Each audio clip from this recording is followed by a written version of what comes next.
Ja opet napominjem, moj nakit ne nose djevojke, mislim kupuju, da se razumijemo, kupuju djevojke manje od 20 godina, ali moj nakit nose žene, vrlo često ga kupuju, prema tome ako žena može staviti na sebe od 30, 40, 50 godina komad nakita koji ja napravim i više godina, onda može i djevojka od 15, 16, 20 godina nosi bez problema. Upravo sam htjela pitati koja je to dobna granica, ona najniža, da znam smijem li ja kupiti sebi jednu. Da. Bit je u tome što nakit, ja uvijek kažem ljudima, nakit nosi, sama riječ znači nakitice. I nakit se treba vidjeti. Zamisli sad bijela majica i onda bijelu ogrlicu stavi na sebe, kao to ide jedno uz drugo. Čemu onda ogrlica? Čemu trošenje novca kad se ona ne vidi? Nakit se mora primijetiti, ali treba odražavati osobnost neke osobe, to je vrlo bitno. Može li se pretjerati s nakitom? Da, ali recimo, ubit će me sad, ja mislim da gleda, nemoj se naljutiti.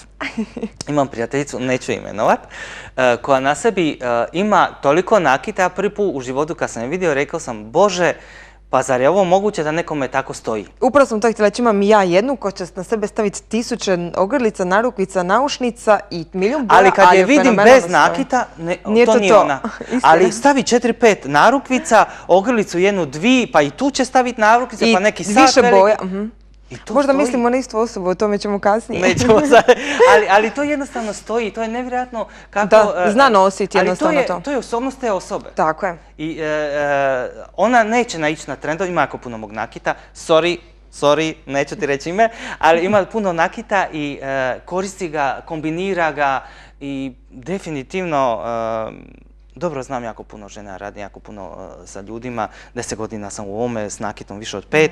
Prema tome vidio sam sve i svašta i x puta znam reći ljudima ženi nemojte kupiti, nema za vas nešto.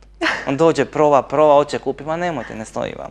Ja cijenim iskrenost prije svega, nadam se kad ja budem probavala nešto za sebe da ćete biti iskreni i po tom pitanju. Ono što zapravo želim napomenuti našim gledateljicama, mislim da smo ih zainteresirali ovim putem, kako mogu doći do ovog nakita. Dobro, klasika Facebooka. I to viletina.info je moja web stranica, tamo ima broj mobitela, ima ga na Facebooku, a upišite Viletina na Google i otkrit će vam se nešto. Dobit ćete sve. I dobit ćete informaciju, prema tome nije to problem doći do mene. Meni kad kaže novinar da ne može doći do mene, kakvi si novinar, upiši u Google i sve će ti izaći. A društvene mreže danas služe uglavnom za takve stvari, mislim da je nemoguće ne postići. Jako puno ljudi sam upoznao zahvaljujući Facebooku i drugim nekim društvenim mrežama. Ljudi dođu kad ja objavim da negdje izlažem, dođu, upoznaju se sa mnom, nalazimo se na kavi, idemo se upoznati, di si, šta je i to. I sad ja znam sigurno da ima 20-30 ljudi koji mi je rekla da će gledat Ima ih i više, budite sigurni.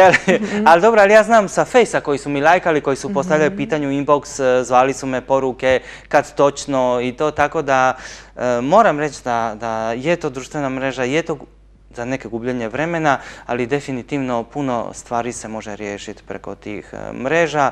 Vidim, evo recimo moram nešto reći, ja u početku kad sam počeo raditi nakit, onda sam išao pa sam gledao sve po internetu nakit kao inspiraciju. Da ne bi bilo kopije. Ne, nego tražio sam inspiraciju.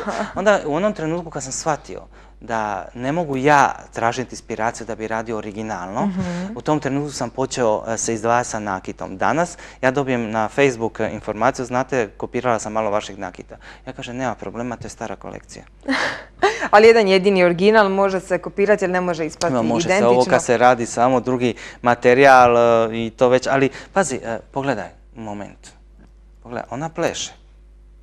Prelijepe su, zbilja. Ona pleše. Ne znam mogu li naši gledatelji to doživjeti, ali prekrasno. Ona pleše, ona nije statična, ona je u igri i zavisi kako se okrene.